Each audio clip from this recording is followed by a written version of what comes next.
Hi everybody, thanks for coming. Welcome to Morgan Stanley. The pleasure to introduce Ben Weiss. He is the founder and CEO of Buy Brands. Ben began his journey in the coffee industry roughly 20 years ago after discovering his passion for the whole coffee culture. He spent the last 2 decades as an entrepreneur within the industry, innovating and developing products for world-class companies such as Godiva Chocolates. Almost 5 years ago, August 2009, Ben sold his first case of Buy on the streets of Princeton alongside his father, who he was going to also say is his best salesman. Annual sales are now projected to be $60 million nationally. Princeton-based Buy Brands recently signed a deal with Dr. Pepper Snapple to extend distribution across the whole country. Without further ado, Ben Weiss. This community is very important to me because not only because it's my home and it's where my kids have grown up, but it really allowed me to incubate the brand. I mean, it started in a very authentic way. I created it in my basement in a townhouse in Princeton. Spent a year in that basement. Oftentimes, a lot of my neighbors not knowing what I was doing down there.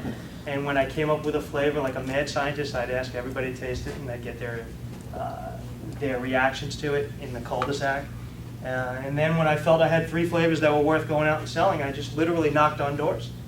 Alongside my dad, who, like I told you, Robert is a gray-haired guy with a hearing aid and never sold a beverage in his life, yet outsold every distributor in Mercer County. And that really speaks to what Buy is about. It's about authenticity and it's about passion.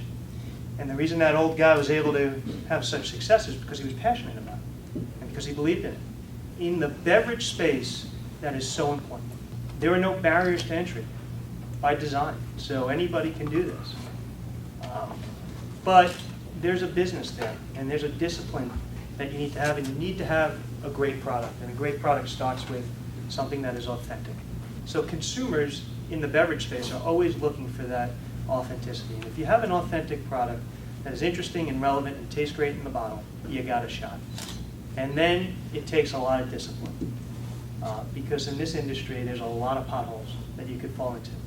And for Buy, I think one of its real recipes for success was it's just been very disciplined. You know, for 4 years, it was just about knocking on doors, winning at retail, putting a beverage that we all believe in, and now we have over 107 employees. We have over 400 brand ambassadors. There's no bigger Buy lever than me.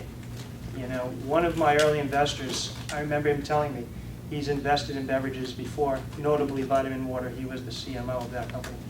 And he said, the entrepreneur needs to be the most unrealistic guy in the room, or gal in the room. And I am that person.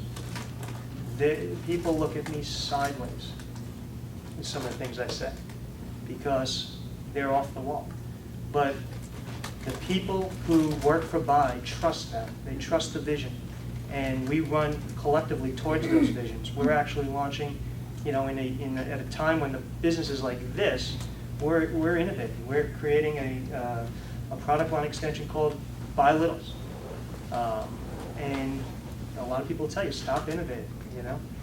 But there is, innovation to us is in our DNA as a company.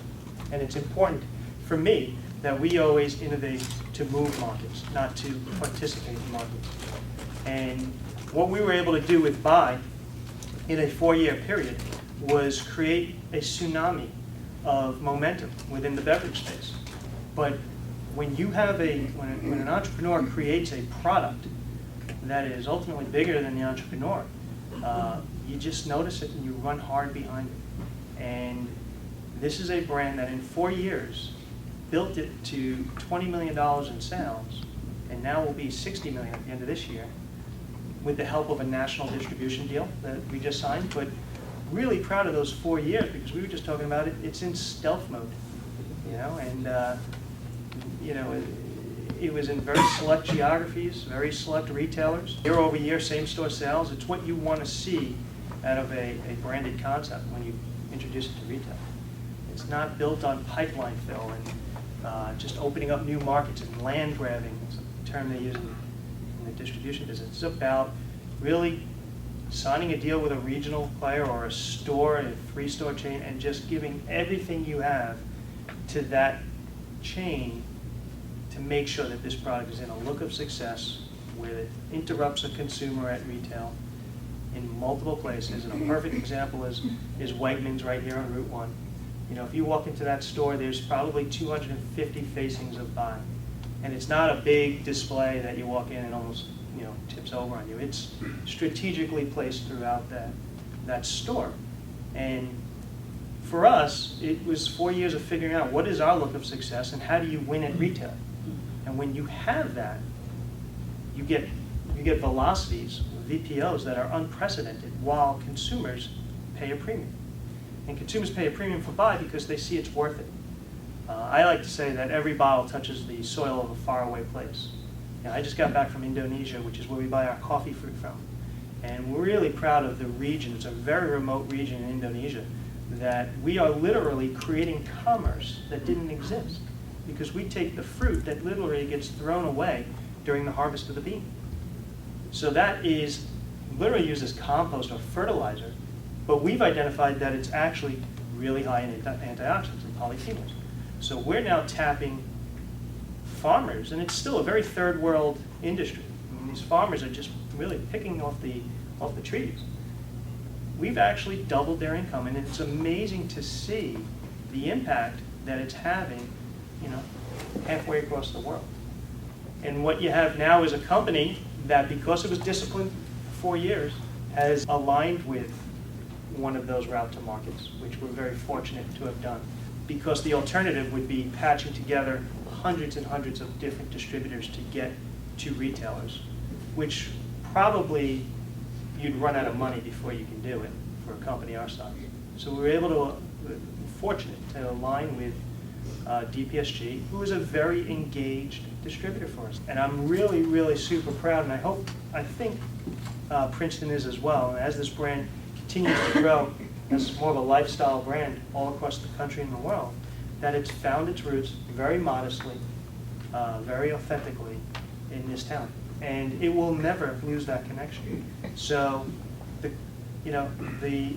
drink is very much a reflection of the town. You know, it's very cerebral. It's very understated elegance. It's not intimidating, and it delivers. You know, I'll open it up to any questions. I hope maybe I gave you enough insight to stimulate some questions.